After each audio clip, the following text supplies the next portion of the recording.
नमस्कार छात्रों। कक्षा 8वीं के हिंदी विषय के वर्ग में आप सभी का स्वागत।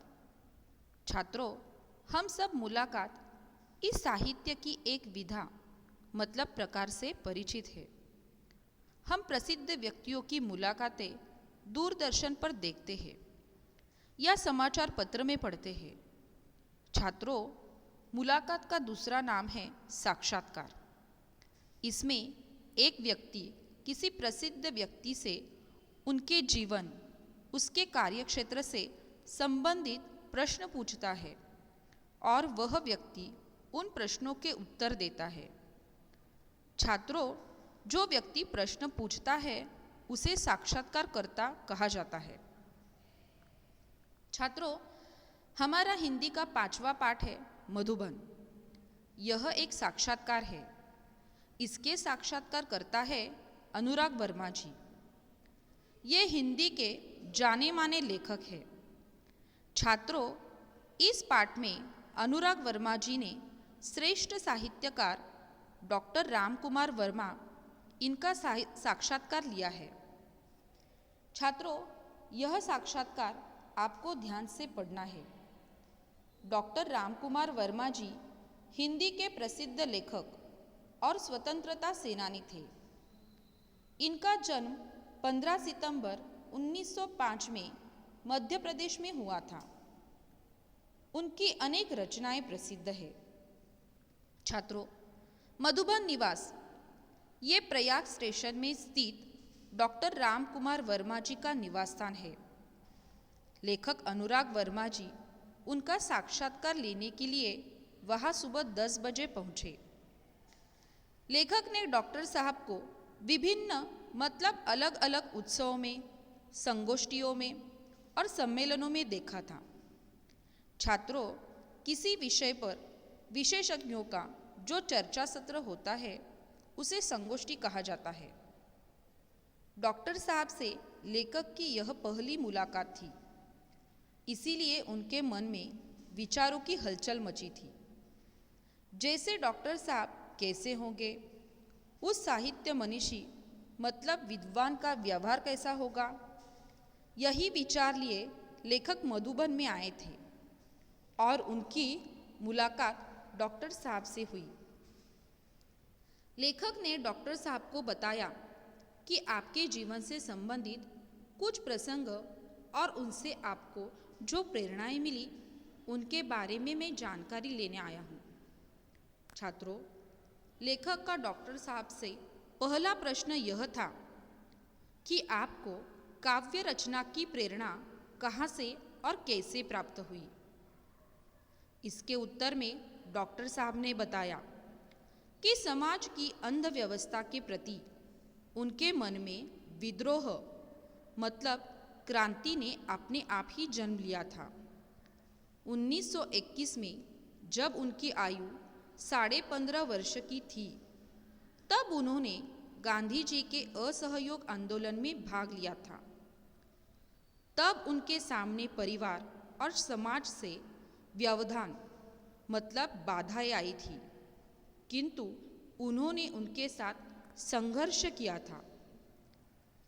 मध्य प्रदेश के नरसिंहपुर में मौलाना शौकत अली साहब बोले थे, गांधी जी का कहना है कि अंग्रेजी की तालीम मतलब शिक्षा गुलाम बनाने का उपाय है कोई माई का लाल जो कह दे कि मैं कल से स्कूल नहीं जाऊंगा। यह सुनकर डॉक्टर साहब ने घर में माँ के सामने बता दिया कि वे स्कूल नहीं जाएंगे। पिताजी की नौकरी के कारण सबने समझाया, लेकिन वे नहीं माने। इस तरह उन्होंने सत्य और देश के लिए सर्वप्रथम विद्रोह किया। तभी उन्होंने देश प्रेम पर कविता लिखी और इस प्रकार उनकी कविता का मंगलाचरण मतलब मंगल शुरुआत हुई। अगला प्रश्न अनुराग वर्मा जी डॉक्टर साहब से पूछते हैं कि मध्य प्रदेश से उत्तर प्रदेश वो कैसे आए। उसके बारे में डॉक्टर साहब बताते हैं कि उन दिनों नागपुर विश्वविद्यालय में हिंदी नहीं थी, इसीलिए हिंदी प्रेम के कारण वे उच्च शिक्षा के लिए प्रयाग विश्वविद्यालय में आए। इसी विश्वविद्यालय से उन्होंने एमए की परीक्षा प्रथम श्रेणी में उत्तीर्ण की। ये सब बातें बताते हुए अतीत में यानी भूतकाल में खो गए। डॉक्टर साहब को लेखक ने उनके लौकिक और पारलौकिक प्रेम के बारे में अगला सवाल पूछा।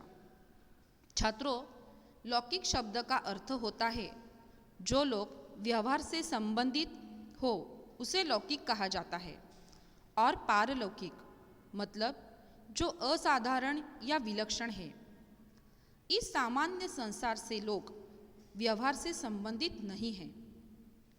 छात्रों, इस सवाल के जवाब में डॉक्टर साहब कहते हैं कि प्रेम यह मनुष्य की प्राकृतिक यानी नैसर्गिक प्रवृत्ति है।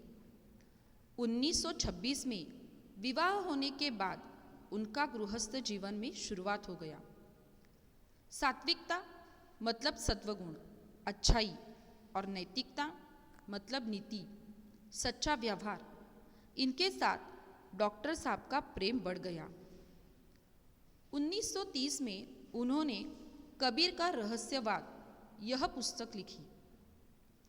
उनका कहना है कि उनके जीवन में अनुभव उनकी कविता में आ गए हैं।